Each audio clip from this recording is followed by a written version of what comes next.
Please feel free to join my Discord server to send video requests, chill, and just chat about various different topics. Link is in the description down below, and if you're watching this late, don't worry, I made sure it can't expire.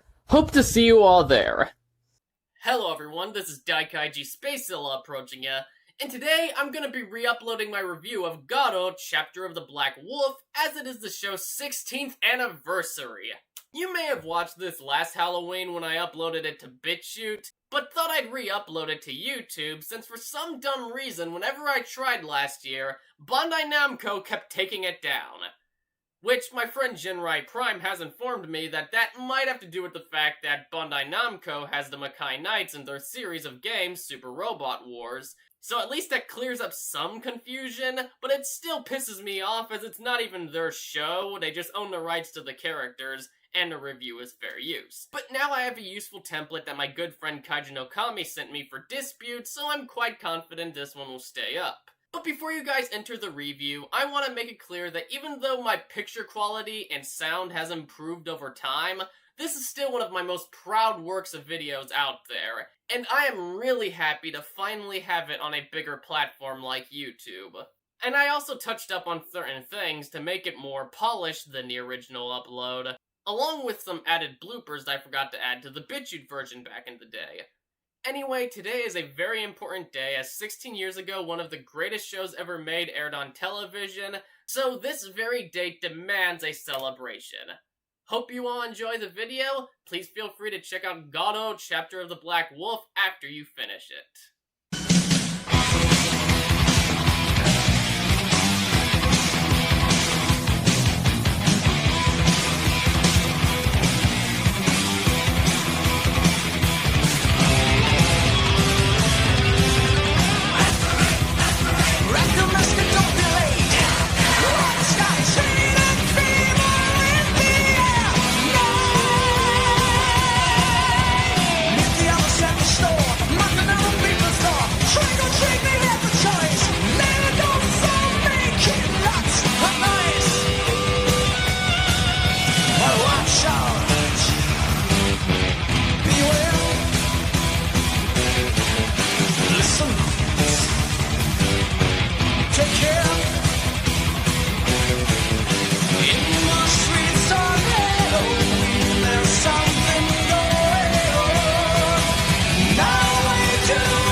Happy Halloween, everyone. This is Daikaiju SpaceZilla approaching ya, and today, Spooktober time comes to an end as me and our guest, Zimzilla99, take a look at Garo, Chapter of the Black Wolf.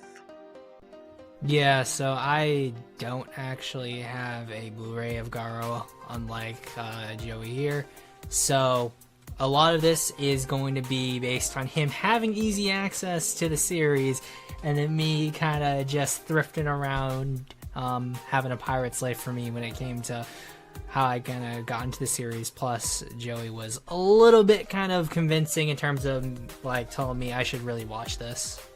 Well, yeah, it's because it's an amazing show.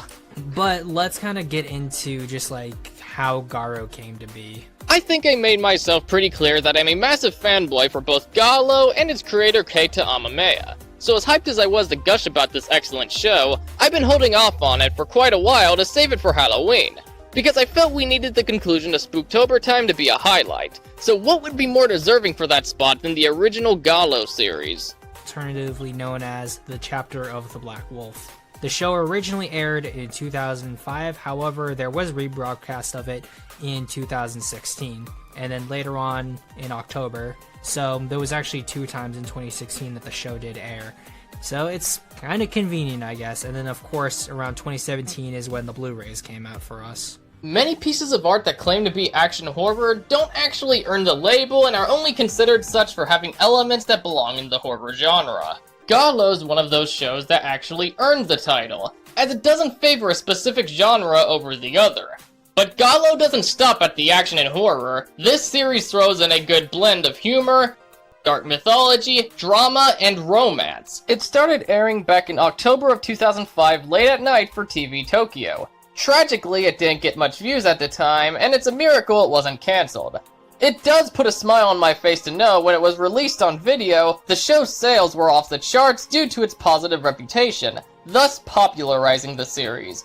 People then realized after watching it, hey, this is high art, can we have more? And the fans got their wish. In fact, it not only spawned numerous sequels and a video game adaptation, other universes came in existence. We've got the main timeline, the Lugaverse, the anime timeline, and the recent Galo vs. the Road.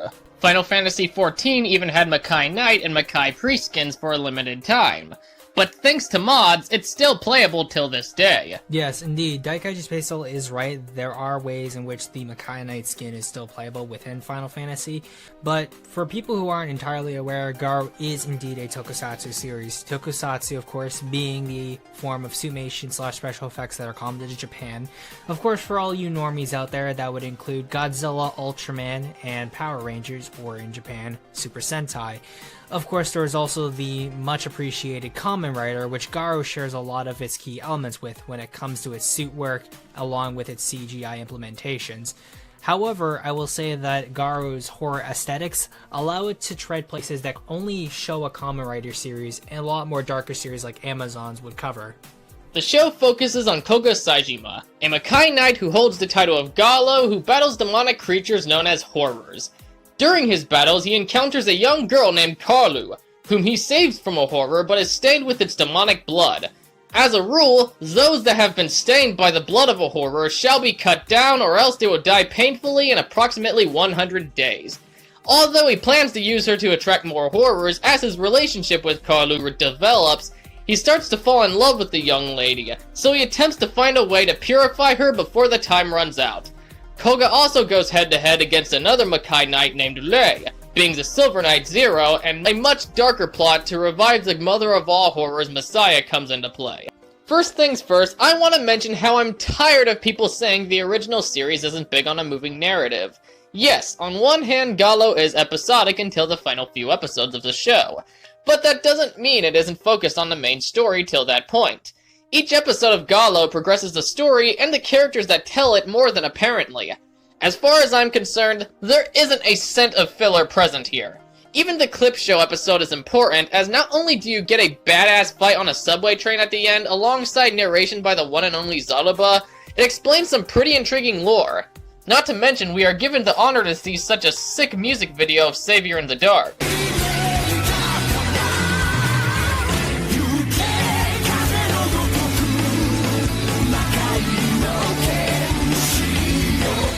The episodic nature also adds a neat anthology flavor while keeping the connection and focus to the main plotline. Anyway, I was engaged in all that was going on. Galo isn't the kind of story that shoves everything down your throat. It tells its story in a smooth pace, allowing each piece of the plot to sink in with proper growth. Like a good story should, Galo raises questions while you're watching it. Ones that'll be popping up in your head is, what is Lei's problem? Why's he got such an issue with the Golden Knight? What the hell are the Watchdogs up to? And all these are answered, but not without dropping breadcrumbs first. Some things that show up in the plot didn't even raise the question to begin with, but that isn't because they're predictable. In fact, it's the very opposite. Your mind isn't even thinking of them until brought up, so you don't notice the little hints as they're just that good.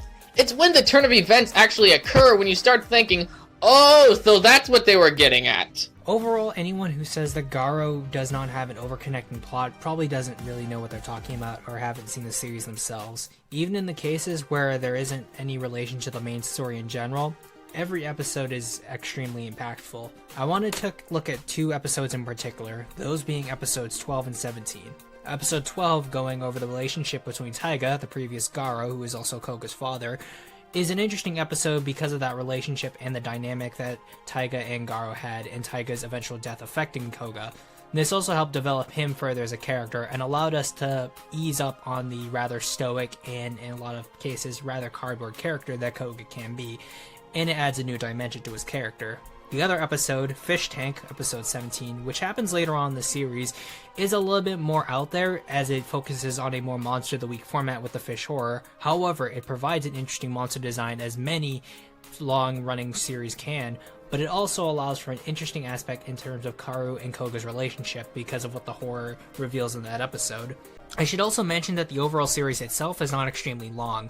A lot of older running tokusatsu series ran on for an extremely long series of time, and that in many ways caused people to drop off because you're really not going to be sitting there for too long and you'll just want to move on to something else. However, I will say that Garo's 26 episodes allow for people to get a nice, really self-contained story on its own without going into the expanded material of the series. The mythology to the Garo universe is best described as what happens when Shintoism meets Buddhism meets paganism with a dash of Christianity. It's creative, and the lore is worthy of starting up plenty of interesting discussions. The lore for Garo is of course very interesting and intertwined with both Eastern and Western ideas. The term knight in connotation is very Western, however the structure of the Makai order is similar to a sort of monk or temple common to that of Eastern mythologies. Paganism comes into play because a lot of Christian nations that assimilated pagan populations had their pagan lore assimilate into Christian stories, such as King Arthur and the Knights of the Round Table. Despite it talking about chivalry and the values of Christianity to a moderate degree, there is still a lot of pagan influences, one of the best examples of that being Sir Gawain and the Green Knight, which tangles both Christian and pagan lore. In this case, the Makai Knights look almost kind of knightly, however, their ornamentation is of course very over the top and tokusatsu-y, so for people who aren't looking for a Western kind of style in an Eastern setting, this is very much an Eastern setting with a bit of Western flavor, so you're getting more East and West in that regard.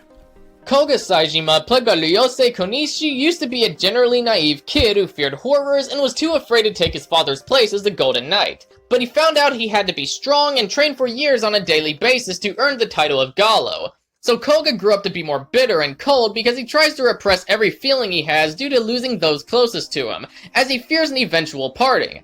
But deep down, he cares about people, which is his weakness and the horrors know that. Kaoru wakes him out of this stage and lets loose his inner protector he's been keeping caged up for so long, showing him that it's okay to care about others, and holding your true feelings back is not the way to go. The shift in tone Ryosei Konishi was able to accomplish was mind-blowing. He was able to pull off going from a bitter and semi-aggressive person to slowly getting in touch with the rest of his emotions that Koga had been keeping hidden for so long. I loved Zalaba, played by Hironobu Kageyama. To sum him up, he's the partner to all the knights who wield the title of Garo. He's a lovable smart-aleck that always has something sarcastic to say, and really, I doubt any of you can name a better duo than Koga and Zalaba. Since the death of Koga's father, Taiga, him and Gonza were really the only family Koga had growing up, and Zalaba had to train the young boy into becoming the stoic, strong Makai Knight he is when he grew up. The way these two work off one another on every occasion's a joy to watch, and you feel a close connection between the characters. Kaoru Mitsuki, played by Mikahiji, begins as a starving artist trying to find a way to make it like her father did. But nobody seems to notice her, and she's got a bit of an issue with bad luck, leading to Kaoru often struggling to find jobs. She herself has a deeper meaning to her character, as similar to her dad, Kaoru's got quite the origin, as she's got more power than even she is aware of, which is why eventually she starts to lose hope in her dreams and kind of feels worthless till she actually discovers her true potential. Kaoru's antics bring much appreciated fun and lighthearted mood to a show that's often dark, so it's pretty refreshing to say the least. Her relationship with Koga, in my humble opinion, is the perfect way to handle a romance in media. Both Koga and Kaoru alike find the other to be a nuisance for a good run of the series, but with the perfect amounts of time spent together and all the times Koga saved her life, they help each other grow as people. I already went into how Kaoru broke Koga away from his completely antisocial behaviors, but before Koga fell for her, Kaoru gained feelings for him, seeing Koga as her comfort zone and go-to guy for safety. Which is why she made many attempts to take him out and wanted nothing more but to actually see him smile. And when the two actually become a couple, it carries moments that are sure to warm your heart, especially when she actually accomplishes her goals on getting reactions from Koga you wouldn't expect to see from him. Mikahiji's cute as hell, and for the bubbly, emotional girl that Kaoru is, she never missed. Kaoru, そんなに驚かなくてもいいだろう。だって名前で呼ばれたの初めてだったから。なあ、なぜ甲賀の絵を描くんだ？なぜって他にモデルがいないから。それだけか？何が言いたいの？何やってる？見せろ。ほらザルバがね書いてほしいって言うから。俺はそんなこと言ってないぜ。俺の指なんか書いたって一銭の得にもならないぞ。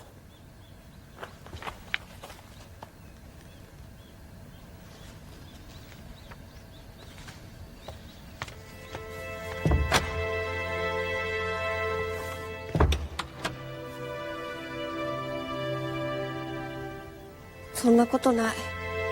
Aside from Karu and Koga, we also have the butler, or the Alfred to Koga's Batman. That is, of course, Gonza Kurahasha. He's played by Yukijiro Hotaru. And if anyone didn't know, he's of course very famous among us kaiju fans. Playing Inspector Asako from Gamera's 1, or Guardian of the Universe to Revenge of Iris, as well as one of the people in Godzilla, Mothra, and King Ghidorah Giant Monsters All Out Attack, while also appearing in Raiga, King of the Sea Monsters, and Raiga, God of Monsters, along with Ultraman Max, Neo Ultra Q, and the upcoming Nezura 1964. As I stated, he is the butler, or Alfred, to Koga's Batman. Koga, of course, being the brooding loner, while Gonza always acting in support of Koga, but being very sympathetic to how Koga acts due to his past, and understanding his duty as someone to be there for Koga, much like a father would in Taiga's absence.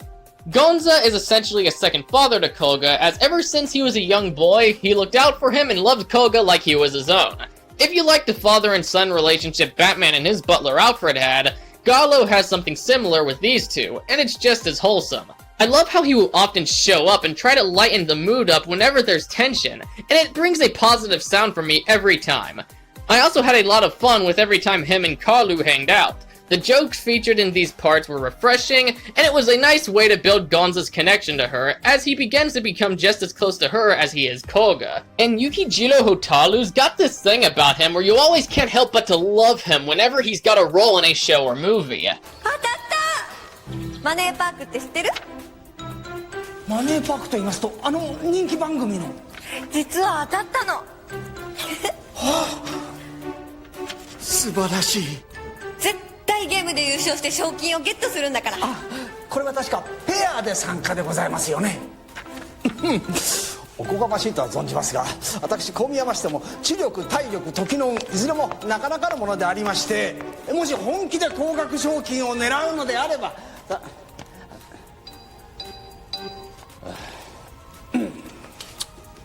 Asami Shinohara, played by Mina Fukui, who some of you will know as Lan Uzaki from Juken Sentai Geki Ranger, is Karu's friend, and though she's only in a few episodes, she certainly packs a punch. She helps Karu in her time of need, and she's all around entertaining. いい感じじゃん。オッケー。じゃあ月末には振り込んどくね。なんか簡単にお金稼ぐ方法ないかな。あんたね、世の中そんなうまい話がないよね。あ、一つだけあった。上司から聞いたんだけど、知人の女性が IT 系の会社を立ち上げるから出資者を募ってるんだって。1年後には必ず20倍にして返してくれるらしいの。20倍なんか怪しくない？私もそう思ったんだけど、会社経営と IT のプロだから間違いないって。Taiga Saejima, played by Hiroyuki Watanabe, isn't one of the main characters and got more attention in later entries, but that doesn't make him any less of a great supporting cast member. He was a strong warrior who was serious about his teachings and didn't shy away from doing harsh punishments to his son when he'd make a mistake. But that was all tough love to make sure Koga would learn to keep safe, and his training all paid off in the end, and even shown his son support when he died. Hiroyuki Watanabe delivered just the right amount of attitude and love to match both a rough master and a caring dad.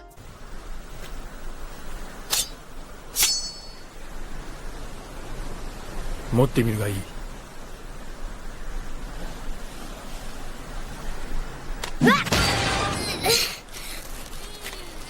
持てないのか。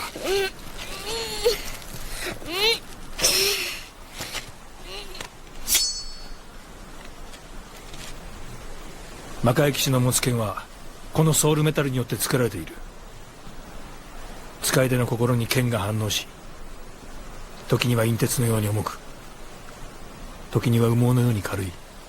Rei Suzumura, played by Rei Fujita, is a fan favorite, and I can definitely see why, because he's a highlight for me as well. Rei has a tragic past of his own, as he used to be a very happy and good-hearted gentleman, but after losing what he loved, he fell in a deep pit of rage, constantly on the attack. This also leads him into changing his name from Ginga to Rei, which for those of you who don't know, Rei is for Zero, which is also the name of his knight armor. But why he goes by Zero now is because he feels like he's got nothing left. But that doesn't stop him from being overall a classy gentleman with a soft spot for women. Rei Fujita's lovable charisma brought a much-needed charm to our badass Silver Knight. Silva, played by Ai Orikasa, is another sharp-tongued piece of jewelry who assists the Silver Makai Knight Zero. I also really enjoyed how she emphasized Rei, knowing what he lost, which creates a similar relationship to Koga and Zalabuz, just much more flirty considering how Rei communicates with chicks, and Silva is a female after all. Zero? もしかしてあの女のこと？美月薫のことか。嫉妬かい？そんなんじゃないわ。彼女は血に染まりし者。わかってる。ねえ、ひょっとしてあの日のことが蘇っているの？ We're about to get into something pretty spoilery, so if you have not yet seen the show, please feel free to skip ahead. And if you're a simp, you can stay because you're gonna spoil yourself anyway.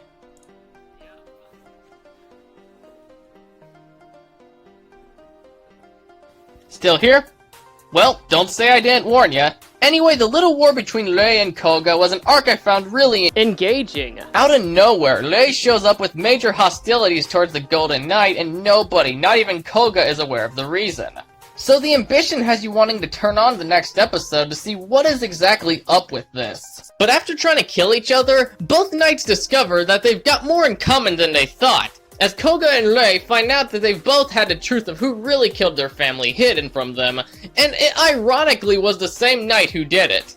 Of course, not only do they team up to battle the true evil that fucked up their lives, a great friendship is formed from finally understanding each other, and are more than willing to fight side by side even when vengeance isn't involved. This brings me to Karune Ryozaki, or should I say Barago. Dun dun dun!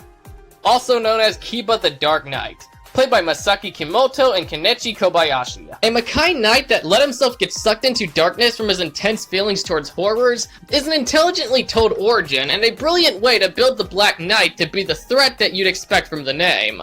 Masaki Kimoto's common laid-back tone makes Karune Ryozaki a convincing therapist who's nearly impossible to predict any hostilities from, and Kenichi Kobayashi is much more malicious to suit the menacing Barago. 黄金の騎士とか怪物とかお父さんはどうしてそんな絵本を書いたんだろうって。それに最後の1ページが白紙だったのもすごく気になって。その絵本は今でも持ってんの？いえ、現物は一冊も残っていなくて。どうやらそこに謎を解く鍵がありそうだね。もしかしたらその絵本の存在自体、君の精神が作り上げた虚構なのかもしれないな。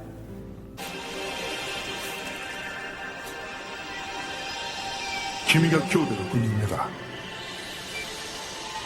お嬢ちゃんいくつ？ 6歳。その花もらえないかな。6本か。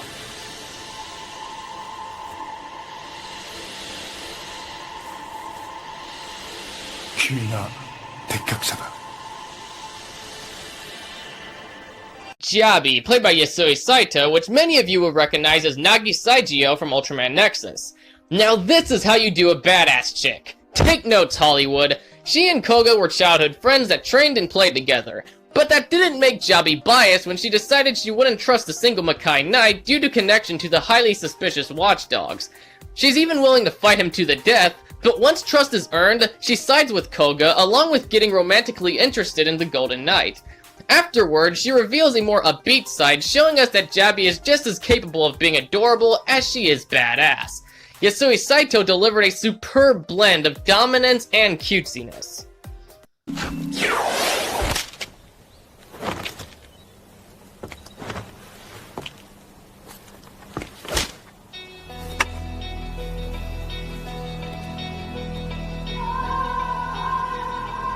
Jabi.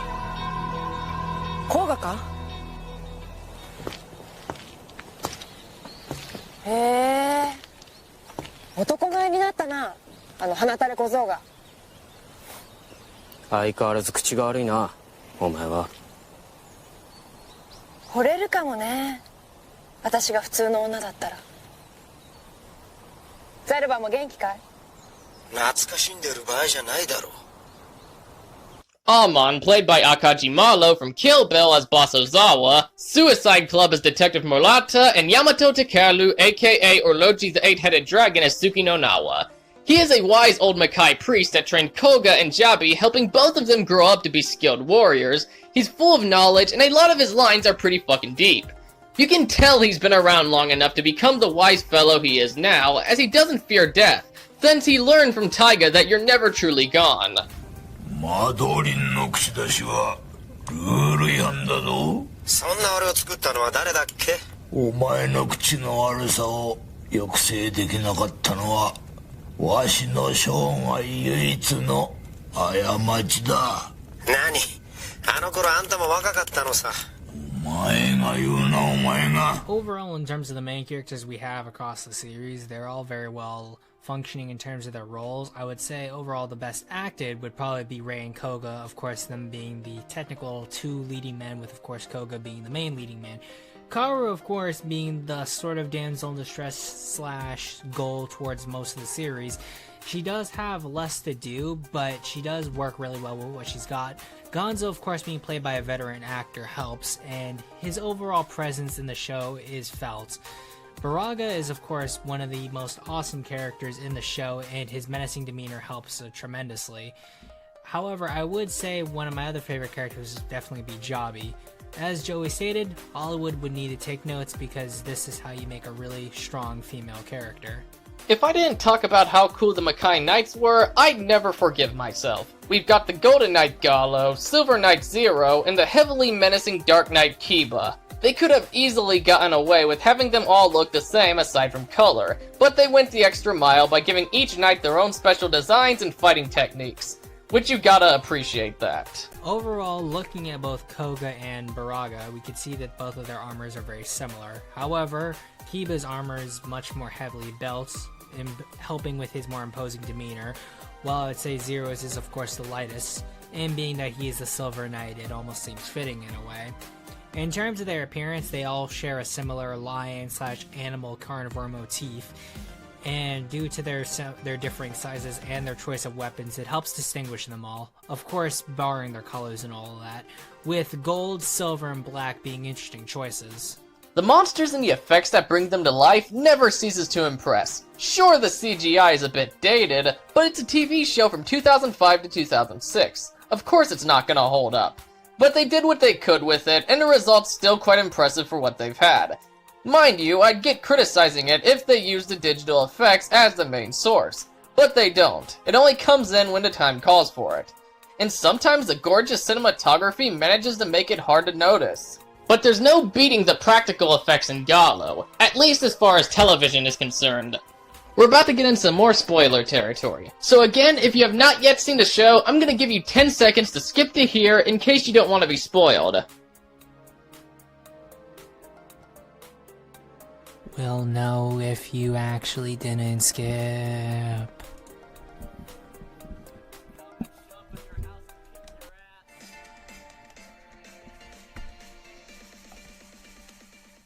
The three priestess, played by Kayaki Watanabe, Fumiko Inu, Anali Okamoto, Machiko Kawana, Yukina Kashiwa, Akeme Sato, and Kimika Yoshino when they use together as Galm.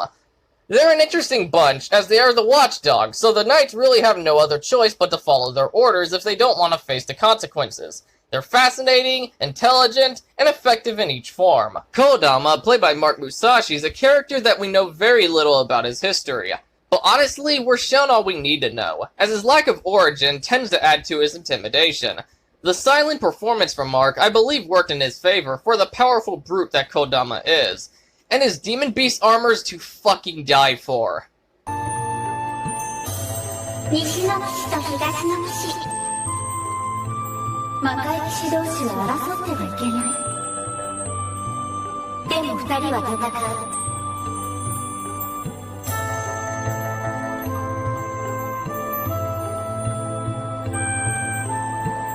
うお前の息子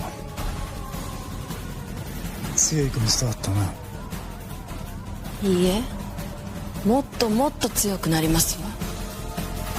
Since we're on a spoilery topic right now, the Golden Knight Berserker, which is what happened when Koga let the armor suck him into darkness in order to battle Balago, Galm, and Kodama, was a nice twist on what that time limit can do when you stay in the armor too long. And though it took digital effects to put it on screen, this hard work certainly won't go unappreciated. The Yin self-horror is a spooky manifestation of hell that no matter how many times you see it, this creepy bastard's nevertheless effective. The Angre is a freaky son of a bitch that feasts on women and spawns femilers who you'd think are Palpatine's guards on part-time, played by none other than the legendary Toru Minigishi, who also played the Chad Gorlogando from Godzilla vs. Biollante. あの男は変質者だ。今警察を呼んだ。もう大丈夫だ。私がね、家まで送ろう。楽しいトラップだったぞ。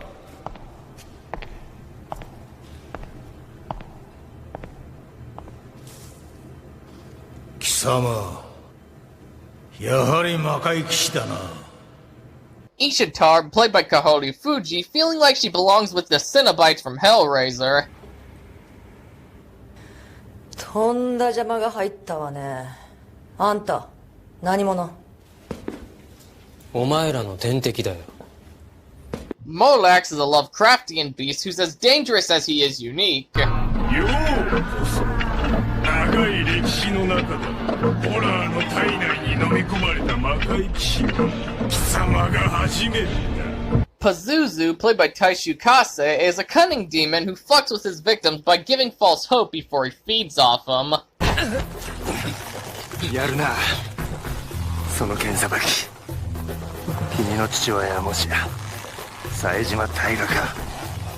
なぜ親父を知ってる？やはりそうか、知ってるさ。ホラーに食い殺された黄金騎士の最後は語り草だ。 Lunarkin, played by Imi Kitagawa, has two forms to talk about. First one being when she possessed somebody, turning them into a terrifying entity you'd see from other J-horror works like Ju-on the Grudge or Ringu. Second form is a colorful moth lady that's surprisingly beautiful, but that doesn't take away from her being a threat. Utaku, played by Naoi Kawa, is an undead-like horror, but is far too unique to be compared to your normal everyday zombie.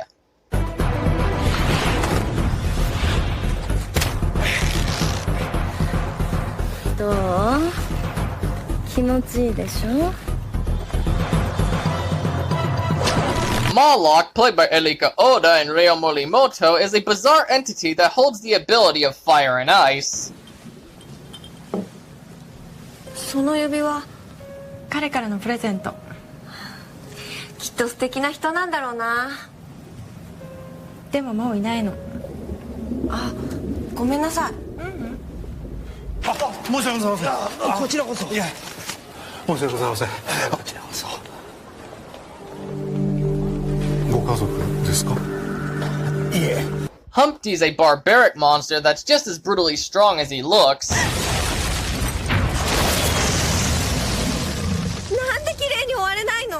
Asmodai, played by Yuji Nakamura, is a creepy fucking demonic clown that's spine-chilling whether or not you got clown phobia, and even gives Pennywise a run for his money. 本当？どんな？人間の心の声、本当の声を聞きたくない？聞きたい。じゃあこの赤い花に注目。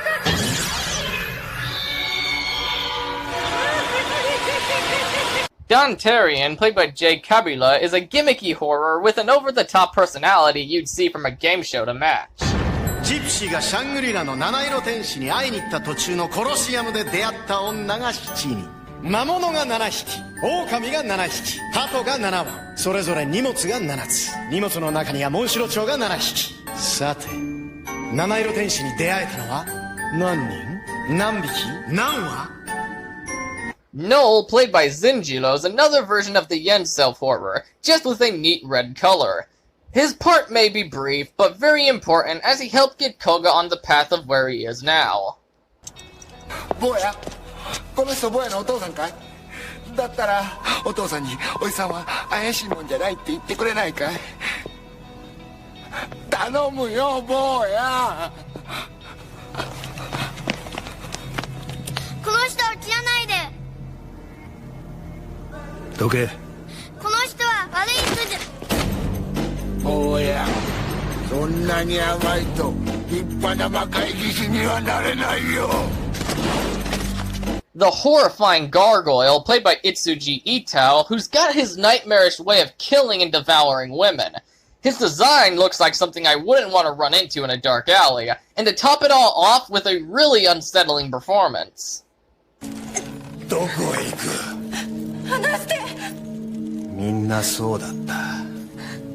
俺に才能がないことが分かるとみんな去っていった。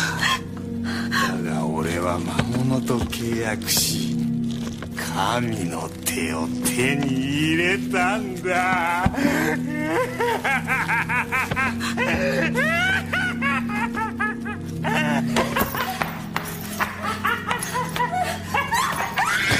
Haru, played by Miko, is a mermaid horror brought to life by a breathtaking hybrid of makeup and suitmation. Now, if you're wanting to jerk off to hot mermaid titties, you may be disappointed.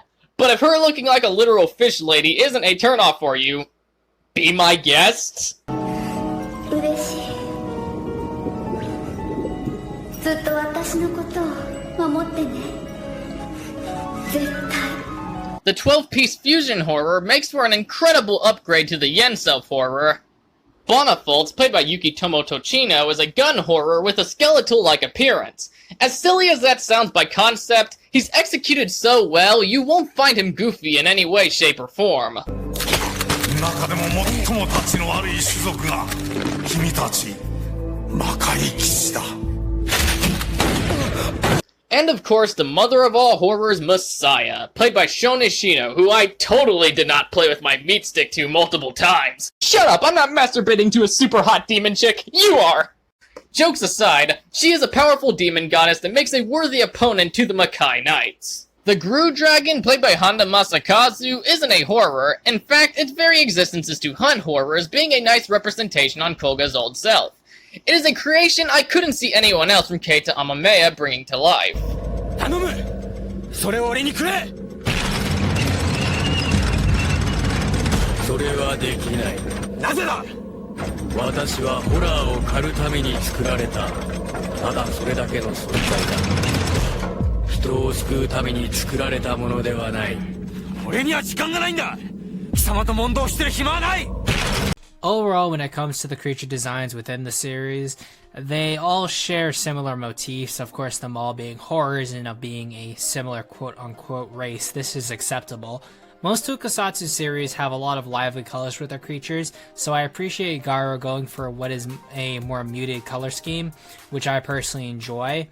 And I also enjoy the fact that we see a lot of references to demonology in the horror's names. It just kind of grounds them in the real mythology of our own world. The visuals are a spectacle to behold, involving plenty of scenery that's pleasing on the eyes and the artistic world you won't see anywhere else. Being that the series is from the early 2000s, it's acceptable that some of the CGI can be quite dated. However, I would say that for the time, the suit work and just the camera work in general are overall quite good. I would say that it stood the test of time, especially compared to other early 2000s tokusatsu series. As stated at the beginning of the video, Garo actually earns the title of action horror, as it's just as capable of making its audience feel frightened as it is excited. You have the horrors going around murdering and possessing people in various disturbing ways that's absolutely spine-chilling to say the least. And when people are in danger, you're scared that these flesh-eating demons are gonna get them.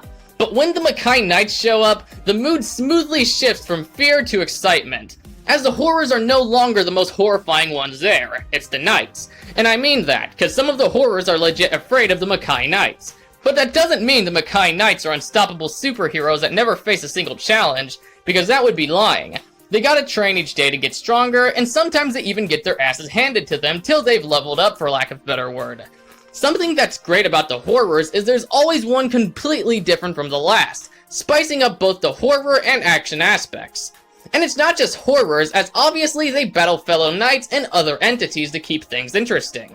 Of course, what you're looking at is J-horror, but it's also J-action and J-horror, so in terms of its horror and action elements, it leans much more into its action elements. The horror is not even really in keeping with that of a lot of J-horror stuff that you do see, as it's very episodic, and the overall tone is rather upbeat, seeing as that we have a unambiguously strong protagonist facing off against what is generally a weaker antagonist. However, it is their tricks and tactics that allow them to gain the upper hand on your Makai heroes. The best thing I could compare this to would actually be Devil May Cry, as both have creepy monster designs with a boatload of action. I'm aware I ain't the only one to bring this up, and I certainly won't be the last, but the cinematography is downright gorgeous. The shots feel like a breath of fresh air for most pieces of media, as rarely do I ever see something that looks like this. No, scratch that. I can't think of anything that's shot like this aside from video games, which is what Amamea was aiming at. As for those of you who aren't aware, Garo's inspirations from what I've gathered is Kamen Rider, Devil May Cry, Berserk, and RPG games, and it shows. Seeing as that the show was made for a much more older audience, the shot composition as well as the locales in which things were shot was a lot more diverse. You aren't getting typical quarries or a lot of day shots, you're getting mostly dark, and due to that, lighting is important. And in a lot of ways, they succeeded in making sure we could still see a lot of detail, while also keeping the atmosphere relatively dark. So it's extremely commendable for what they did. As far as music is concerned, Garo's as good as they come. When it plays either opening song, you know things are about to get epic. Speaking of which, the first intro is Garo by Triforce, which has a very native feel to it, and it oddly complements the wolf aesthetic of the Knights.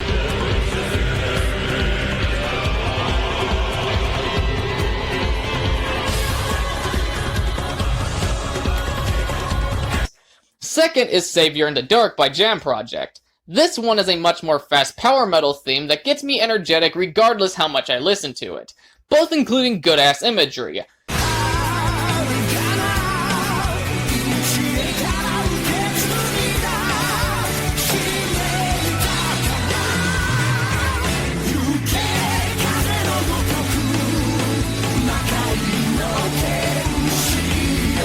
Though the openings capture the action/fantasy elements of the series, the clothings represent the romance half. There's I'll Keep Showing You My Love by Masaki Kimoto himself in Garo Project. Song is soft and sweet, accompanied by stunning visuals.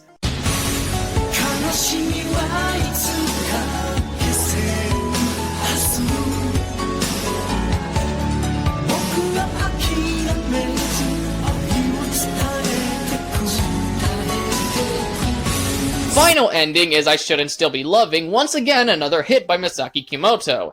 And there's something relaxing about watching our characters walk through the forest.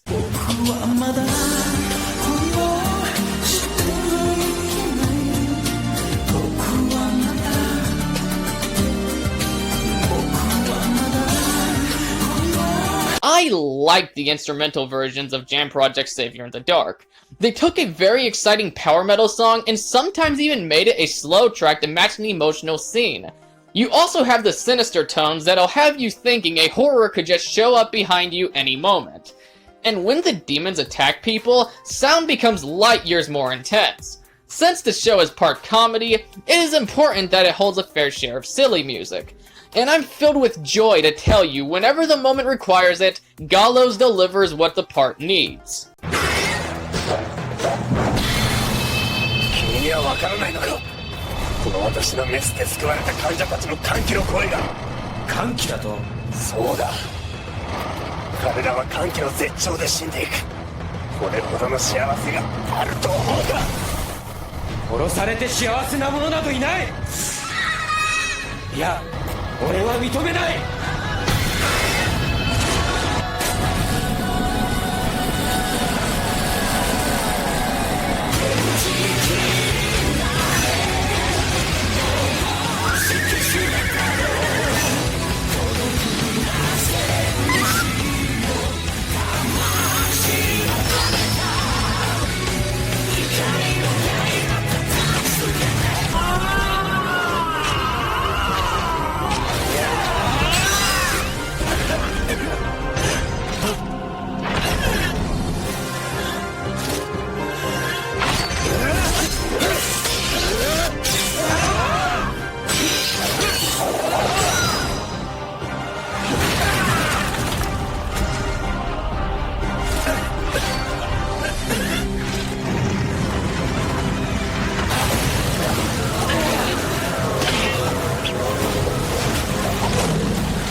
恐縮なんでこの辺で。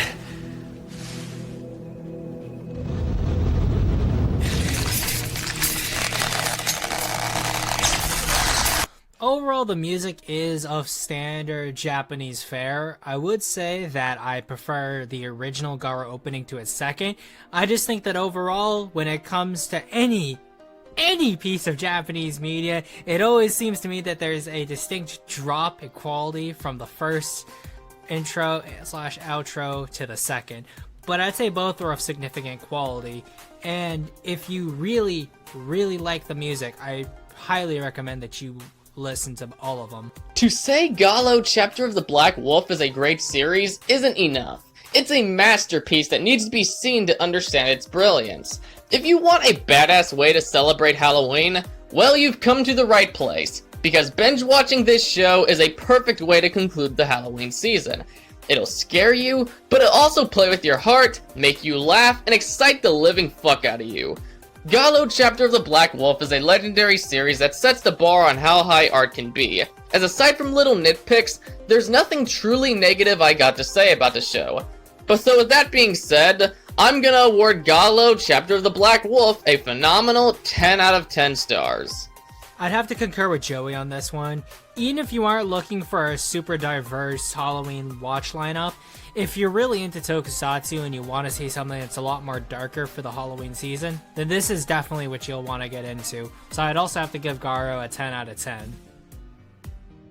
Please show your support and pick up the Blu-rays. Trust me when I say they are more than worthy of being a part of your collection. Hell, don't just buy the original series, grab all of them because they're all damn good. Even pick up the anime releases by Funimation, even though I can't stand that fucking company. I will also say, however, that if you are looking for the Garo anime, it is actually pretty widely available at local retailers such as Best Buy and Walmart. However, the Blu-rays you will have to go online to buy. My only issue with Kraken's release of Chapter of the Black Wolf is they didn't include the direct-to-video episode Smile. I get it, Smile wasn't aired on television, but it's still an official episode of the show, so not including it leaves the collection feeling a tad incomplete. It's not even pointless filler at that. Yeah, it's not like you'll be confused if you missed it, but it does add more to Kalu's character. Though some of you are probably thinking, SpaceZilla, you're telling me to binge watch this show for Halloween, but the Blu-rays won't be here in time. Well, my friend, I've got an easy solution for you. While you're waiting for your Blu-rays to get delivered, just simply set up a high dive subscription. If you don't feel like paying for a streaming service, you can get a 30-day free trial and cancel your subscription with ease. Problem solved. Oh, and I'm sorry I couldn't do more episodes to this year's Spooktober time. I wanted to do 8. In fact, you can see all of them in my intro to the other episodes, but apparently I bit off more than I can chew. Anyway, I'd like to give a very special thanks to my good friend Zimzilla99 for joining me this Halloween to geek out about Garo. Please consider checking out his channel. He makes a lot of very well done content, and it's criminal how underrated this guy is. So definitely give his videos a watch. I guarantee you will enjoy yourself and get all types of well-structured opinions on various topics. Please comment your thoughts down below, and if you like this video, please hit that like button, share it around, and subscribe for more awesome content. Make sure to hit that bell at the side to keep notified on all new videos. Maybe even follow me on social media to keep up to date on upcoming projects and more. This is Daikaiju SpaceZilla, leaving the building. And, as always, I'm Zimzilla, and I'll see you guys next time.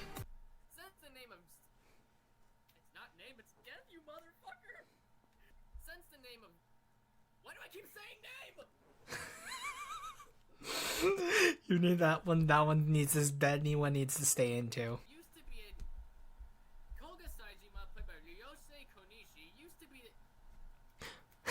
I know the feeling. I know the feeling all too well. When I've done my I do my scripts. I'm like, and I wrote this. Overall, the best American comparison I could give for Garo. Actually, it's not even an American comparison. Okay. The best comparison I could give for Koga's characterization as well as his overall appearance would be another Eastern influence, and that would be Devil May Cry. Both Koga and Dante, long trench coat demon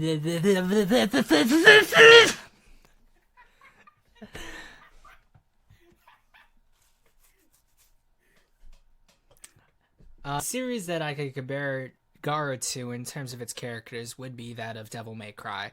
Both Koga and Dante, long trenchcoat demon fighters, both originally started out kind of cold and stoic. However, over the course of their first encounters we have with them, they develop into more caring people. However, I would say that Dante is a lot more charismatic than Koga is, and Koga just being more stoic and us seeing his background allows us to more naturally sort of vibe with him. Karu is similar to Trish in that regard, where they are the female character who's being in danger, general, just being around the main character. Horniness. Are we gonna talk about horniness? Yeah, sure. Yeah, horniness is what allows Koga to get. I went off the rails with that. J-horror. So, if there was something that I could compare the series to, it would actually be a video game, and that being Devil May Cry. In that it has some creepy monster designs, but with a boatload of shoot me. The best thing that I could compare this game, the best thing that I could compare this show to would actually be a video game, and that is Devil May Cry. Similarly, both series have creepy monster designs, but they also have spontastic? That's not even a word.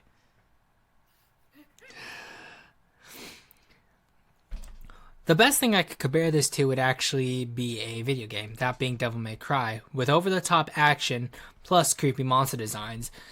In terms of it being horror, there's a lot of J-horror movies and series that this... Loud